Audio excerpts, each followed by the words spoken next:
What's going on, guys? It's Asal, and today we're going over the differences between first person and third person perspective in Star Wars Battlefront. Now, traditionally, first person shooters are generally given the name play in first person, and a lot of people, myself included, naturally gravitate more towards the first person in a shooter given the choice. And I know some games like Gears of War really make it work, but for the most part, shooters have always been in the first person. Now, it kind of makes sense for a shooter. You can see your gun, you can aim down sights from your character's perspective. It feels natural, where third person is more reserved for, RPGs, MMOs, or basically anything that is not a shooter or Elder Scrolls. But Battlefront changes this trend. I believe that third person is actually the superior way to play Star Wars Battlefront for a few reasons. Now, perhaps you might disagree with me right off the bat, but I urge you to just listen to me, and if nothing I say makes sense, perhaps maybe even my little kill streak in the background will convince you. Now, let's talk about some of the advantages of first person. Now, a big advantage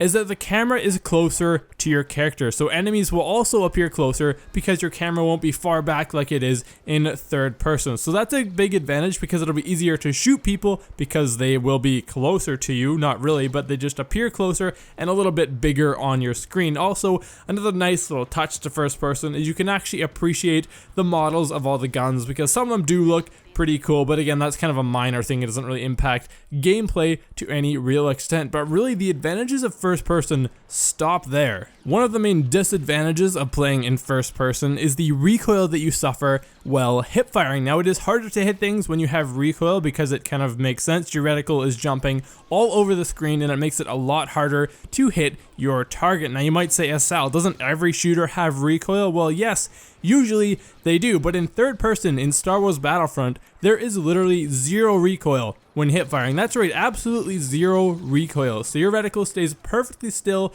while you're firing your weapon. You don't have any disadvantages. Your accuracy is exactly the same as if you were aiming down sights, but there's just zero recoil when you hip fire in third person, and that's a massive advantage over the first person perspective. Now, that's just hip firing. You might say that in most first person shooters, or just most shooters in general, people aim down sights, and yes, that is the case in most first person shooters, or just shooters in general, but Battlefront is not most shooters. The thing with aiming down sights in Battlefront is that you both move slower, that being that you can't strafe as easily, meaning move side to side to evade bullets and throw off your opponent's aim, and also you experience recoil while aiming down sights both in first and third person, which is not ideal because, again, your reticle jumps all over the place and it's harder to hit people. So really the answer to solve all of our problems is to play in third person and just hip fire whenever you can. Unless your opponent is really far away and you can't even see them, you should be hip firing because it is just as accurate. You don't suffer any accuracy penalty to hip firing like you do in a lot of other first person shooters,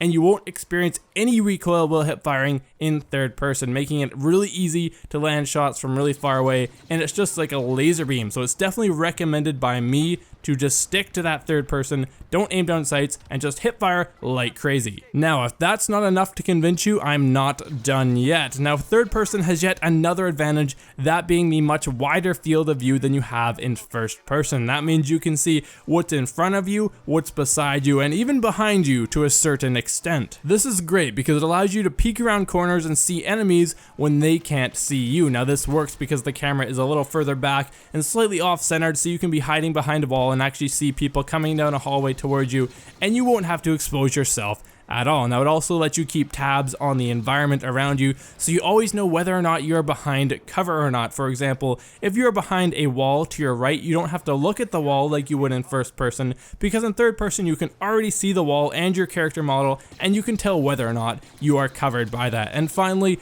who wouldn't want to look at all of the awesome character models? Because it's a Star Wars universe, it's a Star Wars game. Who wouldn't want to enjoy all the pretty aesthetics that DICE has put into this game? Now, if I have still not convinced you, you can feel free to argue with me down in the comment section down below. I would love to do that. But in all seriousness, if you've only played shooters in first person before, I could understand why you would be hesitant to try third person, but I urge you to at least give it a try, play a few games with it, and see what you think. Now, if you have enjoyed this video, you can hit that like button. I always appreciate that so very much, and if you want to see more videos just like this one, you can subscribe to my channel. Everyone, this has been Asal, and I will see you guys next time.